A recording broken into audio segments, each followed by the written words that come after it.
Principle of law of evidence. Principle of law of evidence. മൂന്ന് main principles ആണ് law of എവിഡൻസിൽ നമ്മൾ follow ചെയ്യുക. The first one is evidence. Evidence should B confined to the matter. Confined to the matter or fact in issue. That is the first very important principle. Evidence എന്തായിരിക്കണം? ആ സംഭവമായിട്ട് ഇഷ്യൂവിന്റെ ഒരു fact, ഒരു problem ഉണ്ടായാലും ഒരു issue ഉണ്ടായെങ്കിൽ ആ issue ആയിട്ട് ബന്ധപ്പെട്ട് പറയുന്ന ഒരു കാര്യം അല്ലെങ്കിൽ ഒരു രേഖ മാത്രമായാൽ മാത്രമേ അതിനെ എവിഡൻസ് വിളിക്കാൻ പറ്റൂ. അല്ലാതെ വേറെ വിഷയമായിട്ട് ബന്ധപ്പെട്ട എല്ലാ കാര്യങ്ങളും കൊണ്ടുവന്ന് നമുക്ക് എവിഡൻസ് ആയിട്ട് സമർപ്പിക്കാൻ സാധിക്കില്ല. Evidence should be confined. That is A correct word ആണ്. കൺഫൈൻഡ് ആയിരിക്കണം. Confined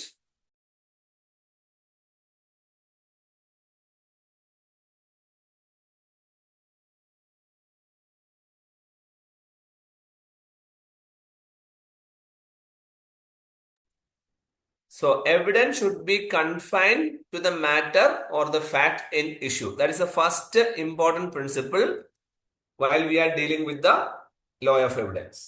And the second one is hearsay evidence. Hearsay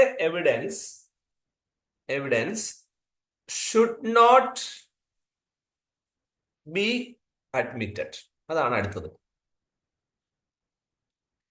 അതായത് നമ്മൾ കേട്ടു, അവിടെ കേട്ടു, ഇവിടെ കേട്ടു എന്ന് പറയൂല. ഹിയർസേ, പറഞ്ഞു കേട്ടു.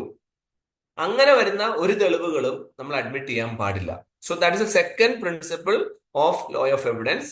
And the third principle is very interesting. That is the best evidence rule or best evidence must be given in all cases. ഇപ്പൊ ഞാനൊരു എക്സാമ്പിൾ വെച്ച് പറയാം. സോ ലിറ്റിൽ ബിറ്റ് മീൻ മോർ ഇൻട്രസ്റ്റിംഗ്. ഉദാഹരണം പറഞ്ഞാൽ ഇപ്പോ ഒരു എക്സാമ്പിൾ, എ എന്ന് പറയുന്ന ഒരാള്, ഓക്കെ, എ എന്ന് പറയുന്ന ആള് ബി എന്ന് പറയുന്ന ആൾക്ക് ഒരു പ്രോമിസറി നോട്ട്, ഒരു എഗ്രിമെന്റ് എഴുതി കൊടുത്തു. ഞാൻ നിന്റെ ഇത്ര പൈസ വാങ്ങിച്ചു എന്നൊക്കെ പറഞ്ഞ് എഗ്രിമെന്റ് കൊടുക്കുക. Okay, promissory note.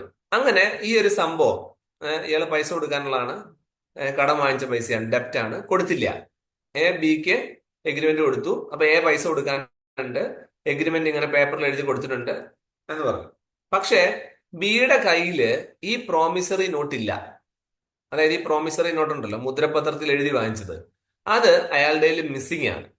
ബിയുടെ കയ്യിൽ അതില്ല. പകരം എന്തുണ്ട്? പകരം ബിയുടെ കയ്യിൽ എ എഴുതി കൊടുത്ത ഒരു ലെറ്റർ ഇരിപ്പുണ്ട്, ഒരു കത്ത്. ഈ കത്തിന്റെ അകത്ത് പറയുന്നുണ്ട്, കത്തിനകത്ത് എന്ത് പറയുന്നുണ്ട്? ബി ഒരു പ്രോമിസറി നോട്ട് എഴുതി കൊടുത്തിട്ടുണ്ട് എന്ന് കത്തിന്റെ ഉള്ളിൽ പറയുന്നുണ്ട്. ഓക്കെ, സോ എന്റെ ചോദ്യം ഇതാണ്. എല്ലാവരോടും ചോദിക്കാം, എല്ലാവരുടെ അഭിപ്രായം പറ. എന്റെ ചോദ്യം, ഓക്കെ, രേഷ്മ, ഈ കത്തില്ലേ, ഇപ്പൊ ബിയുടെ കൈപ്പടയിൽ എഴുതി കൊടുത്തു, അല്ലെങ്കിൽ ബി തന്നൊരു കത്ത്, ആ കത്തിൽ പ്രോമിസറി നോട്ട് മേടിച്ച കാര്യം, ഈ മുദ്രപത്രം മേടിച്ച കാര്യം പറയുന്നുണ്ട്. ആ കത്തിനെ നമുക്കൊരു എവിഡൻസ് ആയിട്ട് കാണാൻ പറ്റുമോ? പറ്റും.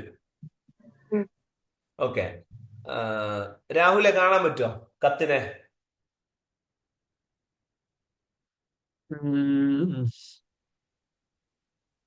പറ്റും തോന്നുന്നു. ഓക്കെ, ഹെൽന, കത്തിനെ നമുക്കൊരു എവിഡൻസ് ആയിട്ട് കാണാൻ പറ്റുമോ?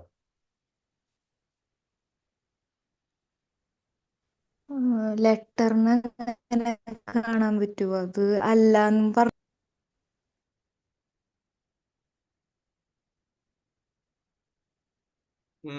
പറ്റില്ല എന്നാണ് പറഞ്ഞല്ലേ. ഓക്കെ, സത്യൻ കാണാൻ പറ്റുമോ ലെറ്ററെ നമുക്കൊരു എവിഡൻസ് ആയിട്ട് എടുക്കാൻ പറ്റും? Yes, okay. ചാറ്റ് ബോക്സില നോക്കട്ടെ. ശ്രദ്ധ, കത്തിനെ നമുക്ക് പറയാൻ പറ്റുമോ? ഇത് ഫോഴ്സ്ഡ് അല്ലെങ്കിൽ ഇറ്റ്സ് ഫൈൻ. ഓക്കെ, ശരിക്കും പറഞ്ഞാല് ബാക്കിയുള്ളവരെ ഞാൻ അടുത്ത ചോദ്യം ചോദിക്കാം. ശരിക്കും പറഞ്ഞാൽ കോടതിയില് ലോ ഓഫ് എവിഡൻസ് നമ്മൾ കൺസിഡർ ചെയ്താൽ ആ ലെറ്ററിനെ നമുക്ക് എവിഡൻസ് ആയിട്ട് കാണാൻ സാധിക്കില്ല, പറ്റില്ല. വൈ? ഫസ്റ്റ് പോയിന്റ് ഞാൻ എഴുതിയേക്കുന്നുണ്ടോ?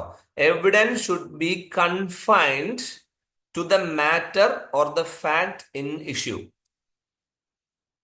ആ ഇഷ്യൂ ആയിട്ട് ബന്ധപ്പെട്ട അബ്സല്യൂട്ട് ഫാക്ട്, മാറ്റർ ആയിരിക്കണം എവിഡൻസ്.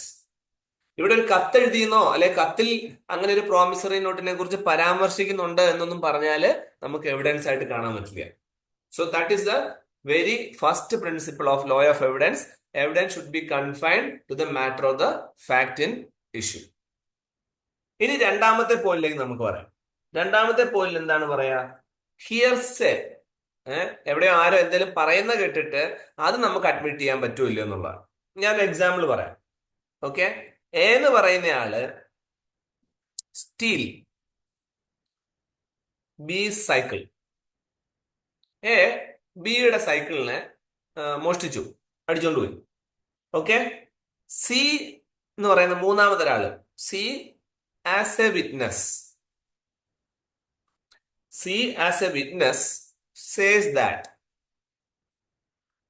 that he heard, അയാൾ കേട്ടു. എന്താ കേട്ടത്? D saw A with B cycle. അപ്പൊ അതിന്റെ അർത്ഥം എന്താ? എക്സാമിന് എങ്ങനെ ചോദിക്കും കേട്ടോ, അതുകൊണ്ടാണ് ഞാൻ എയും ബി ഒക്കെ ഉപയോഗിക്കണത്. അപ്പം എ എന്ന് പറയുന്നയാള് എന്ത് ചെയ്തു? എ എന്ന് പറയുന്നയാള് ബിയുടെ സൈക്കിൾ കട്ടുകൊണ്ട് പോയി, മോഷ്ടിച്ചു. ഓക്കെ, അപ്പം സി എന്ന് പറയുന്നയാള് ഒരു വിറ്റ്നസ്സാ, അയാള് സാക്ഷിയാണ്. എന്നിട്ട് അയാൾ എന്താ പറയുന്നത്? ഞാൻ സാക്ഷിയാ, എന്നെ സാക്ഷിയായിട്ട് കാണണം. എന്നെ സാക്ഷിയായിട്ട് കണ്ടിട്ട് സി പറയുവാണ് ഞാൻ കേട്ടു. എന്താ കേട്ടത്? ഡി കണ്ടു എയുടെ കയ്യില് ബിയുടെ സൈക്കിൾ ഇരിക്കണം. ഓക്കെ, അപ്പൊ എന്റെ ചോദ്യം, സി എന്ന് പറയുന്ന നമ്മുടെ ആ വിറ്റ്നസ് ഉണ്ടല്ലോ, സി പറയുന്ന സ്റ്റേറ്റ്മെന്റിനെ നമുക്ക് എവിഡൻസ് ആയിട്ട് എടുക്കാൻ പറ്റും? ഇല്ല. ഇല്ല. No sir.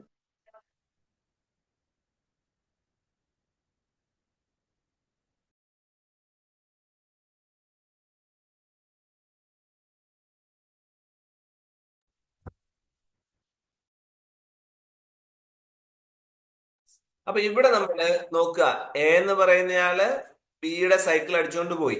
സി എന്ന് പറയുന്നയാള് പറയുവാണ് ഞാൻ കേട്ടു, ഞാൻ കേട്ടു ഡി എന്ന് പറയുന്ന വ്യക്തി കണ്ടുന്ന് എയുടെ കയ്യില് ആടെ ബി സൈക്കിൾ. സോ നമുക്ക് ഒരിക്കലും എന്തെടുക്കാൻ പറ്റില്ല? സീനെ നമുക്ക് ഒരു വിറ്റ്നസ് ആയിട്ട് എവിഡൻസ് എടുക്കാൻ പറ്റുമോ? ഇല്ല. കാരണം എന്താണ്? Hearsay evidence should not be, പറഞ്ഞു കേട്ട evidence should not be admitted, should not be admitted. And the third principle എന്താണെന്നാണ്? Best evidence. ഓക്കെ, നമ്മുടെ ക്രിമിനൽ കേസുകളില് എവിഡൻസുകൾ ഏറ്റവും ബെസ്റ്റ് എവിഡൻസുകൾ വേണം നമ്മൾ കളക്ട് ചെയ്യാൻ. സോ ബെസ്റ്റ് എവിഡൻസ് റൂൾ വളരെ ഇമ്പോർട്ടന്റ് ആണ്. Best evidence must be given in all cases. ഇതൊരു വലിയൊരു പ്രിൻസിപ്പിൾ ആണ് കേട്ടോ.